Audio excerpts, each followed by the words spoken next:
Welcome in my YouTube channel in electrical excellence. आज के video के अंदर हम इलेक्ट्रिकल इंजीनियरिंग के most important multiple choice question यानी कि एमसीक्यू पढ़ेंगे। ये एमसीक्यू आपको स्टेट गवर्नमेंट और सेंट्रल गवर्नमेंट के जितने भी इलेक्ट्रिकल इंजीनियरिंग के कॉम्पिटिटिव एग्जाम है, जैसे कि गेट है, यूपीएससी है, एसएससी जेई है, आरआरबी जेई है, DRDO, ISRO, NTPC, state electricity board और भी जितने स्टेट गवर्नमेंट और सेंट्रल गवर्नमेंट के इलेक्ट्रिकल इंजीनियरिंग के कॉम्पिटिटिव एग्जाम है, उसमें ये वीडियो आपको हेल्पफुल होगा। ये वीडियो डिप्लोमा और degree electrical engineering students, ITI के इलेक्ट्रिशियन और वायरमैन ट्रेड के स्टूडेंट्स, 11 और 12 साइंस के स्टूडेंट्स, 8, 9 और 10 स्टैंडर्ड के स्टूडेंट्स को भी ये वीडियो हेल्पफुल होगा, क्योंकि इस वीडियो के अंदर जितने भी एमसीक्यू है सभी एमसीक्यू के मैं टेक्निकल फंडामेंटल क्लियर करूंगा। तो वीडियो को स्टार्ट करने से पहले मेरी चैनल को सब्सक्राइब कीजिए, बेल आइकॉन जरूर से प्रेस कीजिए और वीडियो को ज्यादा से ज्यादा लाइक और शेयर कीजिए और वीडियो को फर्स्ट टू एंड तक अच्छे से देखें, वीडियो को स्किप ना करें, क्योंकि इस वीडियो के अंदर सारे मैं आपके टेक्निकल फंडामेंटल क्लियर करूंगा। So let's start the today video. आज के वीडियो का फर्स्ट क्वेश्चन है, if the number of valence electron of an atom is more than 4, the substance is usually conductor, insulator, semiconductor and none of this. देखो, यहाँ पे हमें question ये पूछा है कि number of valence electron of an atom is more than 4, तो वो सब्सटेंस कौन सा है। नंबर ऑफ वैलेंस इलेक्ट्रॉन किसी भी एटम का अगर मोर देन 4 है तो वो सब्सटेंस कौन सा होता है। जैसे मैंने बताया था कि प्रोटॉन एक पॉजिटिव एटम होता है, न्यूट्रॉन एक न्यूट्रल एटम होता है, इलेक्ट्रॉन एक नेगेटिव एटम होता है। ठीक है, प्रोटॉन और न्यूट्रॉन न्यूक्लियस के अंदर होता है और उसकी सराउंडिंग में ऑर्बिट के अंदर इलेक्ट्रॉन मूव होते हैं ड्यू टू काइनेटिक एनर्जी की वजह से। और लास्ट ऑर्बिट के जो भी इलेक्ट्रॉन्स होते हैं उसको हम वैलेंस इलेक्ट्रॉन बोलते हैं। और ये वैलेंस इलेक्ट्रॉन को 3 कैटेगरी में डिवाइड किया है। अगर वैलेंस इलेक्ट्रॉन यानी कि लास्ट ऑर्बिट में इलेक्ट्रॉन की वैल्यू लेस देन 4 है तो वो हमारा सब्सटेंस कंडक्टर या मेटल होगा। अगर ग्रेटर देन 4 है तो वो मटेरियल या सब्सटेंस हमारा इंसुलेटर या नॉन मेटल होगा, और इक्वल टू 4 है तो वो सेमीकंडक्टर होगा। तो हमें यहाँ पे क्वेश्चन ये पूछा है कि number of valence electrons of an atom is more than 4, the substance is usually, तो हमारा राइट आंसर होगा इंसुलेटर। अगर लास्ट ऑर्बिट में ग्रेटर देन 4 इलेक्ट्रॉन्स है तो वो मटेरियल या सब्सटेंस हमारा इंसुलेटर होगा। तो right option will be option B. Second question, the value of alpha यानी temperature coefficient of resistance at 25 degree centigrade of a conductor is 1 upon 255 per degree centigrade. The value of temperature coefficient of resistance at 20 degree will be 1 upon 300 per degree centigrade, 1 upon 350 per degree centigrade, 1 upon 230 per degree centigrade या 1 upon 250 per degree centigrade। देखो, यहाँ पे question के अंदर हमें temperature coefficient of resistance at 25 degree की value दी है और उसकी वैल्यू है 1/255 पर degree centigrade. The value of alpha 20 यानी temperature coefficient of resistance at 20 degree हमें कैलकुलेट करना है। टेम्परेचर कोएफिशिएंट ऑफ रेजिस्टेंस और टेम्परेचर का जो रिलेशन होता है वो इनवर्सली रिलेशन होता है। अगर टेम्परेचर इंक्रीज होता है तो temperature coefficient of resistance decrease होता है। जैसे यहाँ पे आपको बताया कि अल्फा 25 ऑफ कंडक्टर 1255 पर डिग्री सेंटीग्रेड, तो 20 डिग्री पे उसकी वैल्यू क्या होगी, तो ये हमें यहाँ पे कैलकुलेट करना है।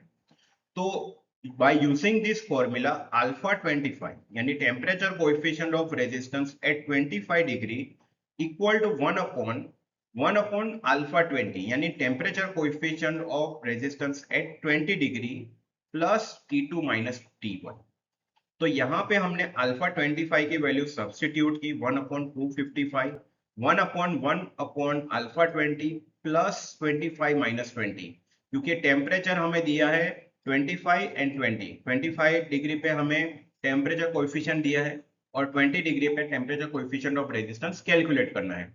तो जब हमने यहाँ पे उसको वैल्यू सब्स्टिट्यूट की, इवेल्यूट किया, तो हमें अल्फा 20 मिला 1/250 पर डिग्री सेंटीग्रेड, यानी 0.004 पर डिग्री सेंटीग्रेड। यानी हमारा राइट ऑप्शन है ऑप्शन डी, 1/250 पर degree centigrade. No current flows between two charged body if they have same capacity, charge, potential या power। देखो, जैसे इलेक्ट्रिसिटी का रूल्स होता है, current always move from higher potential to lower potential. यानी अगर डीसी सप्लाई है तो करंट पॉजिटिव टर्मिनल से नेगेटिव टर्मिनल तरफ मूव होगा। एसी सप्लाई है तो करंट फेज से न्यूट्रल की तरफ मूव होगा। अगर दोनों चार्ज बॉडी की पोटेंशियल सेम होगा तो क्या होगा? जैसे मैंने पोटेंशियल डिफरेंस का कंसेप्ट बताया था, मान लो कोई एलिमेंट है, रेजिस्टिव एलिमेंट है, उसके दो पॉइंट है ए और बी। अब ये दो पॉइंट में से कौन सा हायर पोटेंशियल है और कौन सा लोअर पोटेंशियल है, वो हम अभी हम डिसाइड नहीं कर सकते। मान लो कि ए पॉइंट का पोटेंशियल 100 वोल्ट है और बी पॉइंट का पोटेंशियल 50 वोल्ट है। तो यहाँ पे ए पॉइंट का पोटेंशियल बी पॉइंट से ज्यादा है। और हमारा इलेक्ट्रिसिटी का रूल्स होता है, इलेक्ट्रिसिटी का कंसेप्ट है, current is always moving from higher to lower potential. यानी यहाँ पे करंट ए पॉइंट से बी पॉइंट की तरफ मूव हो। अगर मान लो बी का पोटेंशियल 100 है और ए का पोटेंशियल 50 है, तो करंट बी से ए की तरफ जाएगा। अगर दोनों का पोटेंशियल सेम है, मान लो कि ए का भी पोटेंशियल 100 है और बी का भी पोटेंशियल 100 है, तो यहाँ पे हमारा potential difference V A minus V B, यानी ए पॉइंट का पोटेंशियल माइनस बी पॉइंट का पोटेंशियल 100 माइनस 100 क्या होगा? 0। तो उस एलिमेंट या डिवाइस के अंदर आपका जो करंट फ्लो होगा वो 0 करंट फ्लो होगा। तो यहाँ पे no current flows between two charge body if they have a same potential. अगर दो पॉइंट के बीच कोई पोटेंशियल डिफरेंस होगा तो ही उस डिवाइस या एलिमेंट के अंदर करंट फ्लो होगा। अगर दोनों का पोटेंशियल सेम है तो वहां पे करंट फ्लो नहीं होगा। ठीक है, तो यहाँ पे हमारा ऑप्शन है सी। What will be the resistance value corresponding to color code yellow, violet, orange and silver? देखो, यहाँ पे 4 कलर कोड का रेजिस्टर दिया है और 4 कलर हमें यहाँ पे मेंशन किया है, yellow, violet, orange and silver. जैसे मैंने बताया कि 3 कलर कोड का भी रेजिस्टर होता है, 4 कलर कोड का भी रेजिस्टर होता है और 5 कलर कोड का भी रेजिस्टर होता है। तो यहाँ पे हमें 4 कलर कोड का रेजिस्टर दिया है। तो किसी भी कार्बन रेजिस्टर के ऊपर अगर फर्स्ट दो कलर बैंड होते हैं, वो डिजिट स्पेसिफाई करता है, डिजिट मेंशन करता है। Third colour code multiplier mention करता है और फोर्थ टॉलरेंस मेंशन करता है। तो यहाँ पे जो फर्स्ट 2 कलर है, येलो और वायोलेट, ये डिजिट मेंशन करेगा। ऑरेंज जो है थर्ड कलर, वो मल्टीप्लायर मेंशन करेगा और सिल्वर जो लास्ट कलर बैंड है वो टॉलरेंस स्पेसिफाई करेगा। ठीक है, तो येलो का जो कलर, हमारा एक रजिस्टर कलर कोड का एक टेबल्स है जिसके अंदर हर कलर कोड का डिजिट्स मेंशन किया है, हर कलर कोड का टॉलरेंस स्पेसिफाई किया है, हर कलर कोड का मल्टीप्लायर भी स्पेसिफाई किया है। पर यहाँ पे हमारा येलो जो फर्स्ट डिजिट है उसकी जो डिजिट वैल्यू है वो 4 है। वायोलेट है, उसका कलर कोड का डिजिट है 7, यानी 4 और 7 हमारा रेजिस्टेंस हो गया 47। थर्ड जो कलर है वो ऑरेंज है, उसको हमें इस 47 वैल्यू के साथ मल्टीप्लाई करना है, यानी 47 इंटू 1000 कितना होगा? 47,000 ओम, यानी 47 किलो ओम। और टॉलरेंस हमारा वहां पे क्या हो जाएगा? ऐड हो जाएगा, यानी हमारी वैल्यू जो 47 किलो ओम है वो प्लस और माइनस 10% होगी। यानी उसकी मिनिमम और मैक्सिमम वैल्यू वो 47 किलो ओम के आसपास में होगी। यानी हम इस वैल्यू से मिनिमम और मैक्सिमम वैल्यू डिसाइड कर सकते हैं। ठीक है, तो यहाँ पे हमारा राइट ऑप्शन है 47 किलो ओम प्लस और माइनस 10%। नेक्स्ट है, if DC supply of 180 volt is connected across terminal A B as shown in figure, then current in 6 ohm resistor will be। ठीक है, तो यहाँ पे एक ट्राइंगुलर है जिसमें हमें 3 रेजिस्टर दिए हैं और 18 ओम जो रेजिस्टर है उसके अक्रॉस हम वोल्टेज अप्लाई कर रहे हैं 180 वोल्ट और वो टर्मिनल है ए और बी। यहाँ पे हमें कैलकुलेट करना है करंट इन 6 ओम रेजिस्टर। तो यहाँ पे ऑप्शन दिया है 10 एम्पियर, 5 एम्पियर, 12 एम्पियर या 6 एम्पियर। ठीक है, तो यहाँ पे जब अगर हम यहाँ पे एज्यूम करें कि ए हमारा हायर पोटेंशियल पे है और बी लोअर पोटेंशियल पे है, तो करंट ए से बी की तरफ मूव होगा। तो यहाँ पे जब करंट ए पॉइंट से मूव होगा तो यहाँ पे करंट दो पार्ट में डिवाइड हो जाएगा। एक करंट आपका जाएगा 18 ओम के अंदर और दूसरा करंट जाएगा आपका 12 और 6 ओम। ये 12 और 6 ओम सीरीज में है क्योंकि ये एक पर्टिकुलर सीरीज ब्रांच है और ये दोनों सीरीज रेजिस्टर इस 18 ओम के साथ पैरेलल में कनेक्टेड। ठीक है, तो सबसे पहले हमने इन दो रेजिस्टर को ऐड करके सीरीज रेजिस्टेंस की वैल्यू निकाली आर डेस इक्वल टू 18 ओम और ये दोनों जो सीरीज में कनेक्टेड है वो 18 ओम के साथ पैरेलल में है। तो उसका हमने इक्विवेलेंट रेजिस्टेंस निकाला R A B equal to 18 into 18 divided by 18 plus 18। हमें कितना मिला 9। फिर हमने टोटल करंट सर्किट का निकाला I equal to V by R. Total voltage हमने अप्लाई किया है 180 volt divided by resistance 9 ohm. तो हमें करंट कितना मिला टोटल 20 एम्पियर।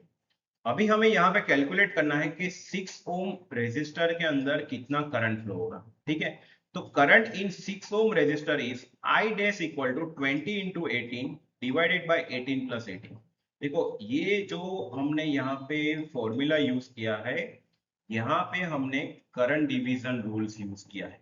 ठीक है, जब भी जिस ब्रांच का आप करंट कैलकुलेट करते हो तो यहाँ पे पर्टिकुलर हम 6 ओम रेजिस्टर का ब्रांच का करंट कैलकुलेट करते हैं। तो यहाँ पे I इज इक्वल टू क्या होगा टोटल करंट मल्टीप्लाई बाय जो ऑपोजिट रेजिस्टेंस होगा।